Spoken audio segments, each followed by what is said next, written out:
Buenos días, muy buenos días, damas y caballeros. Aquí estamos de nuevo con ustedes en otra entrega de este que es su telediario 1+1. Hoy es viernes, Millicent. 25 de agosto. 25 de agosto. Cerramos una semana intensa, Alberto. A nivel laboral, Sí. así es, con lluvias, Sí. muchas lluvias y muchas expectativas Sí. en torno a la tormenta Franklin. Ayer ya el país retornaba a su casi totalidad normalidad, Así es. tanto en el Gran Santo Domingo como en los pueblos del interior, aunque muchos barrios y comunidades rurales estaban todavía inundadas, llenas de agua, porque la condición de vulnerabilidad en que viven muchas familias en la República Dominicana permite estas situaciones Sí. y viven en constante peligro. Y esto pues no desapareció ayer, hubo gente que perdió su casa, Sí. familias que perdieron sus casas, sus jaguares, y ahora las autoridades están tratando de ver cómo remedian esa situación. Ayer el presidente Luis Abinader convocó a sus ministros y a muchos directores de instituciones descentralizadas, vinculadas la mayoría al tema de la ayuda, del Sí, socorro. el plan social. Y se adoptaron a una serie de medidas para proteger a los que fueron afectados por la tormenta de manera individual y también a muchos agricultores que vieron diezmada o afectada de algún modo su producción, sus cultivos. Bueno, vamos a esperar, pero mientras tanto la vida sigue y el país también. Ayer salió el sol. Sí. Hubo sol en gran parte del país y esto pues es bastante interesante y creo que se reintegraron la mayoría de los acueductos Sí. que habían salido de operación por las lluvias. Igual está ocurriendo con el tema de la energía eléctrica, Así es. que fueron las dos áreas más Así es. afectadas por esa tormenta que nos acompañó durante la semana, los primeros días de la semana. Sí, ahí lo que hay que desear, que amén de que volvamos a la normalidad, es lo correcto, porque la vida sigue. Sigamos como país tomando nota de las reflexiones que nos deje este tipo de fenómenos. Hay una que tú la apuntalabas y es ese recordatorio de que aquí hay gente que vive en condición de vulnerabilidad social. Y ayer tuvimos una conversación muy interesante con Luis Carvajal que planteaba cómo estos fenómenos, Adalberto, tienen beneficio desde el punto de vista de la naturaleza, pero esa vulnerabilidad social hace que al final tengamos que pasar balance, que en algunos casos, unos más que otros, afortunadamente en Franklin no fue tan mortal, porque solamente hubo 2 víctimas mortales reportadas al día de hoy, pero hay que prepararse porque estamos todavía en el marco de una temporada ciclónica que es más activa que lo normal, y creo que antes de pasar la página como país hay que tomar nota de ese aprendizaje. El otro elemento que creo que vale la pena mencionar es el tema de la conciencia.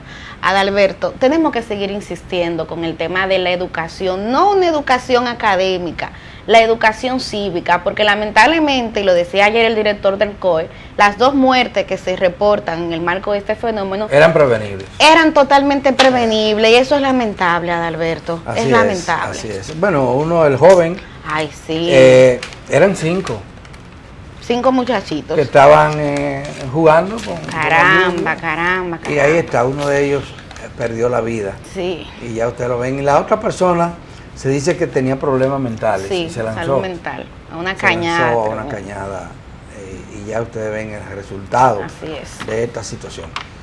Bueno, hoy la vida sigue y hay muchas noticias en perspectivas para el día de hoy. Incluyendo del tema Melissa. político que había Incluyendo el tema mainado. político. Hoy vence, si no lo sabían, el plazo de 2 semanas que le había otorgado la Junta Central Electoral a los partidos políticos para que cesaran en las campañas de destiempo y desmontaran todas estas vallas que han colocado en los espacios públicos y en algunos espacios Privados privados, pero a destiempo, porque son vallas promoviendo candidaturas a distintos cargos en la capital, en el Gran Santo Domingo, Y en el todo interior, territorio nacional. Los partidos no han hecho eso y algunos de ellos han desafiado a la Junta en ese sentido. Hay que ver qué va a pasar hoy.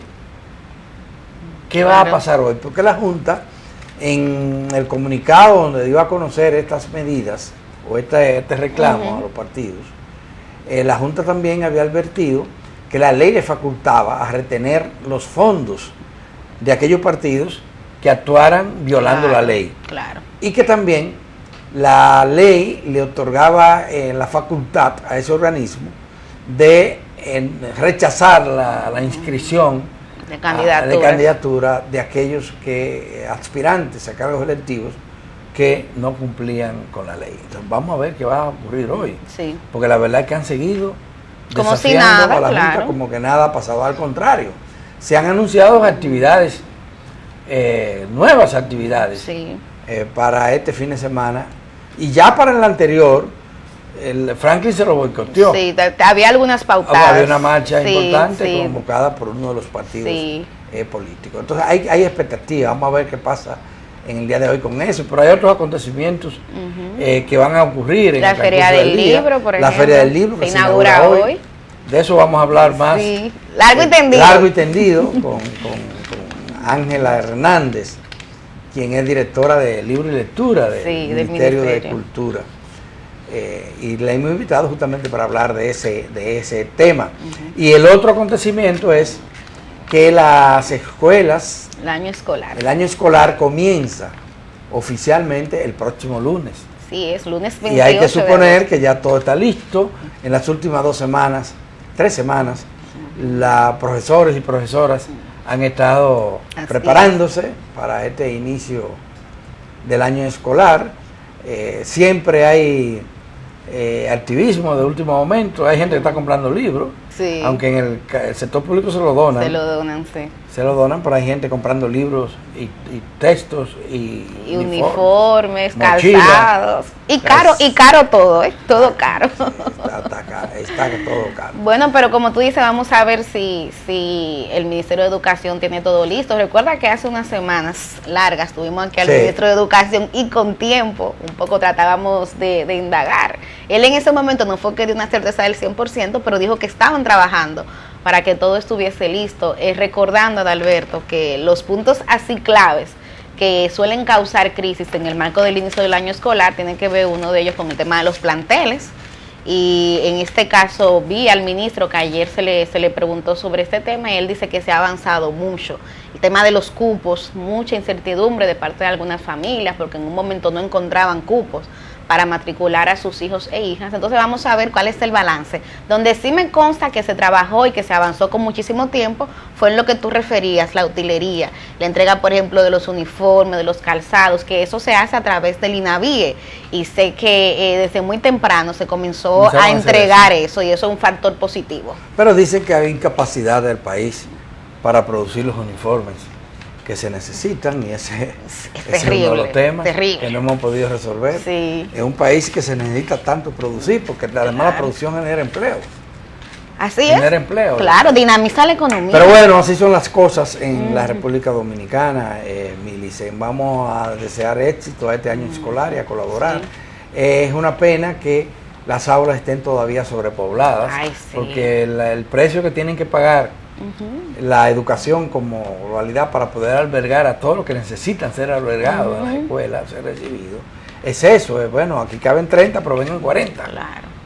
¿Verdad? Deberían ser 30 pero vengan 40, venga más, y eso conspira contra la calidad de la educación también. Definitivamente que sí. Entre más alumnos y alumnas tenemos por aula, más difícil les resulta al profesor o a la profesora impartir docencia y garantizar el seguimiento que se requiere para que un alumno o una alumna puedan rendir lo suficiente. Y cómo eso se convierte en una condición también que perpetúa la desigualdad social, porque tú, por ejemplo, en el sistema privado tú tienes que te aceptan máximo 10, 15, 20 niños, pero son 2 y 3 maestras que tienen. Entonces en el sector público eso todavía no se ha garantizado y constituye esa desigualdad. El otro gran reto que tiene el sistema educativo en lo inmediato es cumplir con un anuncio que el propio gobierno había hecho, de que ya en las escuelas se van a aceptar los niños y las niñas después de los 3 años. Yo creo que van lento en eso. Pero muy lento, porque eso implicaba crear aulas especiales para los niños, que ahora están en los pocos que tienen ese privilegio, están o en colegio privado o en estancias especiales como la que dependen de INAITE. Exacto. pero poco, muy reducido. El gobierno pasado había prometido llevar esto a 300.000 y se quedó por menos de la mitad. Y los 300.000 era en 2 años. Y pasaron 2 más. Y no se apenas no se cumple esa no meta. se pudo cumplir con esa meta porque hay que hacer edificaciones, hay que invertir dinero, además la edificación no es lo suficiente, el personal, los recursos que hay que destinar a esta labor. Por eso es vital, porque esto de que los niños entren a los 5 años a la escuela, eso como que está muy atrás. Eso está desfasado ya. Totalmente desfasado. Claro. Y los procesos de aprendizaje se retrasan justamente por eso. Millicent, por último, yo quisiera comentar que tú me ayudaras a entender esto de los teteos y de las riñas y los pleitos y las balaceras, las puñaladas.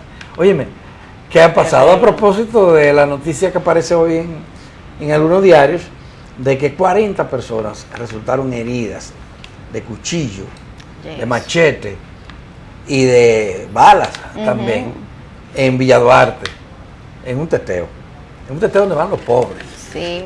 Explícame esto, ¿qué vamos a hacer? ¿Qué se puede hacer para limitar esta situación? Hay que trabajar mucho. Yo te mencionaba hace un rato el tema de la educación, Adalberto, la conciencia, porque tú sabes que es lo más preocupante, que parte de estos teteos ocurrieron ahora en estos días, mientras parte del país estaba acogido por la posible implicación de la tormenta Franklin. Mira las imágenes ahí.